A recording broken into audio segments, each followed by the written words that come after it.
ఇవన్నీ గోంగూర అనమాట. ఇది ఇక్కడ తెల్లది ఉంది, దీంట్లో రకాలు కూడా ఉన్నాయి. ఇందులో ఎర్రది ఉంది. ఇక్కడ దీన్ని మనం కోసుకొని చట్నీ కూడా పెట్టుకోవచ్చు, అది అందరికీ తెలిసిందే. ఒక్కొక్క గోంగూర చెట్టు వచ్చేసి నాకన్నా హైట్గా ఉన్నాయి. చూడండి, మీరు చూడొచ్చు వీడియోలో, స్క్రీన్ మీద కనిపిస్తుంది మీకు. ఎంత పెద్దగా ఎంత బ్యూటిఫుల్గా వచ్చినాయి చూడండి. అసలు పెద్ద పెద్ద గోంగూర చెట్లు.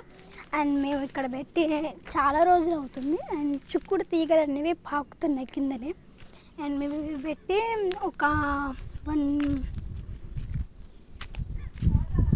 వారం అవ్వ ఉండొచ్చు అటు ఇటుగా. అండ్ ఇవి గుర్తున్న ఇది కాలువలు లేదా వాగులు పక్కన మొలుస్తుంటాయి. ఈ చెట్టు పేరు నాకు ఇంత కూడా తెలియదు.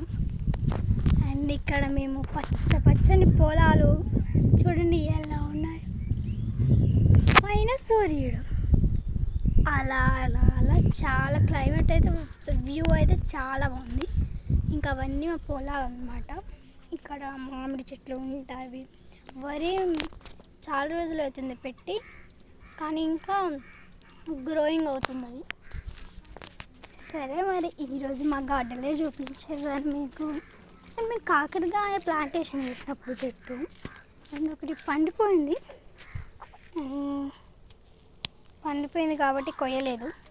అండ్ దీన్ని తుంపి ఎట్ సైడ్ అయినా వేస్తే ఆ గింజలు అనేవి మనకి గ్రో అవుతాయి అన్నమాట. కాబట్టి గ్రో చేసేద్దాం. అండ్ నాకు ప్లాంటేషన్ అంటే చాలా ఇష్టం.